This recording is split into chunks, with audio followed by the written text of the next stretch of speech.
సైనికులు త్యాగాలను ఎప్పటికీ స్మరించుకోవాలని, వారి సేవలను మనసులో ఉంచుకోవాలని జిల్లా కలెక్టర్ ముజమిల్ ఖాన్ తెలిపారు. శుక్రవారం స్థానిక ఫ్రీడమ్ పార్క్ లో చేపట్టిన కార్గిల్ విజయ్ దివాస్ లో కలెక్టర్ పాల్గొని అమరవీరులకు ఘనంగా నివాళులర్పించారు. ఈ సందర్భంగా కలెక్టర్ మాట్లాడుతూ, మనం ప్రశాంతంగా ఉండి అభివృద్ధి పథంలో వెళ్తున్నామంటే సరిహద్దులో మన హద్దుల్ని కాపాడే సైనికుల వల్లేనని ఆయన తెలిపారు. కుటుంబాలకు దూరంగా మన కోసం హద్దుల్లో చలికి ఎండకి లెక్క చేయక కాపలా కాస్తున్న సైనికుల త్యాగాలు వెలకట్టలేవన్నారు.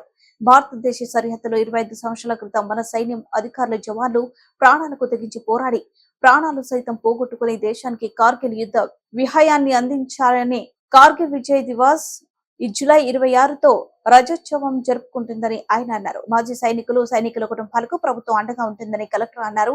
ఈ కార్యక్రమంలో నగర మేయర్ పునుకలు నీరజ, జిల్లా సైనిక సంక్షేమ అధికారి Chandrashekar, NCC lieutenant colonel Naveen Yadav, స్థానిక కార్పొరేటర్ పగడాల శ్రీవిద్య, జిల్లా మాజీ సైనికుల అసోసియేషన్ అధ్యక్షులు జుబేదార్, major Mahboob Subhani, general secretary P Krishnamurthy, vice president A Suresh Babu, wing commander Surendra, అధికారులు తదితరులు పాల్గొన్నారు.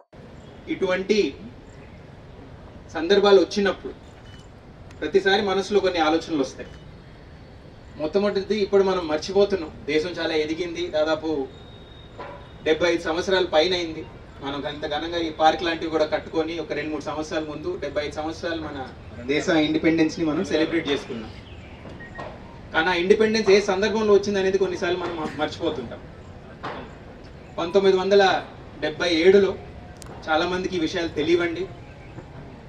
ఒక కీలకమైన నిర్ణయం, మన ఆర్మీలో ఉన్న భారతీయులందరూ ఆ సమయానికి మేము బ్రిటిష్ వాళ్ళతో ఉండము, మేము మా దేశాన్ని తెచ్చుకుంటామని బలపరచడం వల్లనే ఒక కీలకమైన నిర్ణయం స్వాతంత్రం 1947లో తెచ్చుకుందాం అనేది నిర్ణయించడం జరిగింది. ఆర్మీ మనతో ఆ సమయంలో కూడా లేకపోతే స్వతంత్రం అనేది ఇంకొక 10-15 సంవత్సరాలు దూరం అయ్యేది. మొదటిది, చాలా మంది వయసు తక్కువ ఉన్న వాళ్ళు ఉన్నారు కాబట్టి ఆలోచించండి ఒకసారి. మనం ఇంత ప్రశాంతంగా ఉన్నాం ఈరోజు కాబట్టి ఆ రోజు మర్చిపోతున్నాం. 1947లో పార్టీషన్ అయింది. చుట్టూరున్న దేశాలన్నీ మన పైన దృష్టి దాకే. ఒక వీక్ కంట్రీ వస్తుంది, ఆ వీక్ కంట్రీతో మనం ఆడుకోవచ్చు అనేది. మన ఆర్మీ ఇంకా పూర్తిగా మనం సృష్టించుకోలే, వెపన్స్ అంత ఆధునికంగా ఉండలే. ఉన్నది ఒకటే, మన జవాన్. వాళ్ళ క్వాలిటీ అద్భుతంగా ఉండింది, వాళ్ళొక్కరు మనల్ని కాపాడారు. ఆ సమయంలో హద్దులపై నుంచొని ఇది మా హద్దు, ఇది మా దేశం అని చెప్పకపోతే దేశం ఏంటి, స్వాతంత్రం ఏంటి? ఇది మనం మనసులో ప్రతిసారి పెట్టుకోవాలండి. వాళ్ళు అప్పుడు చేసిన త్యాగాల్ని, వాళ్ళు అర్పించిన సేవల్ని ఎప్పుడు మనం మర్చిపోకుండా మనసులో పెట్టుకోవాలనే మాట మనం అందరూ వయసులో తక్కువ ఉన్న మనసులో పెట్టుకొని ముందుకు నడవాలి. ఇప్పుడు అప్పటి పరిస్థితి అలా ఉంటే ఇప్పటి పరిస్థితి ఏంటి గమనించండి. ఇంత ప్రగతి చెందే దేశంలో ఉన్నాం, అతి ఎక్కువగా ఉన్న జనాభా ఉన్న దేశంలో ఉన్నాం, ఇంత డెవలప్మెంట్ చూస్తున్నాం. కానీ డెవలప్మెంట్ ఎక్కడి నుంచి వస్తుందండి? మన హద్దులు మనకు తెలియకపోతే, హద్దుల్ని మనం కాపాడే వాళ్ళు లేకపోతే, ఈ వీరులెళ్ళి అక్కడ సేవ చేయకపోతే లోపలేమవుతుంది గమనించారండి ఎప్పుడన్నా? హద్దులు ఉంటేనే లోపల ప్రగతి. హద్దులపైన వీరులు నుంచున్నారు, ఎండలో నుంచున్నారు, చలిలో నుంచున్నారు, మంచులో నుంచున్నారు కాబట్టే లోపల మనం ఇంత ప్రశాంతంగా మన ఇంట్లో మనం పడుకోగలుగుతున్నాం. ఇది కూడా మనం దృష్టిలో ప్రతిసారి పెట్టుకోవాలండి. ఇటువంటి సందర్భాలు వచ్చినప్పుడు మనసులో ఇంకా సంకల్పం చేసుకొని గుర్తుపెట్టుకోవాలి, మన కోసం వాళ్ళు అక్కడ ఉన్నారనేది ఎప్పుడు మర్చిపోకూడదండి. ఇప్పుడు ఇదంతా అయిన తర్వాత మనం చేయాల్సింది ఏంటి? మొన్న కూడా ఒక సందర్భంలో మన దేశ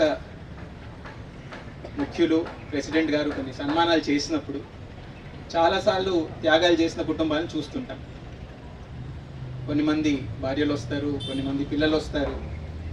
మన రాష్ట్రం నుంచి కూడా 2-3 సంవత్సరాల క్రితం ఒక అమరవీరులైన ఒక లెఫ్టినెంట్ కల్నల్ గారు ఉన్నారు, సంతోష్ గారు ఉన్నారు. చూసినప్పుడు ఒక 2 నిమిషాలు మనసులో పెట్టుకుంటాం, అయ్యో కుటుంబానికి ఇలా అయింది కదా అని. ఏం అవుతుంది ఆ కుటుంబాలకు ఒకసారి ఆలోచించండి. కుటుంబంలో ఉన్న ఒక బ్రెడ్ విన్నర్, ఒక కుటుంబాన్ని చూసుకునే బాధ్యత ఎవరిపైన పెట్టారో వాళ్ళే అంత ధైర్యంగా వాళ్ళ కుటుంబాలను ఇంట్లో పెట్టి హద్దులకి వెళ్ళి పోరాడి మనల్ని కాపాడుతున్నారు.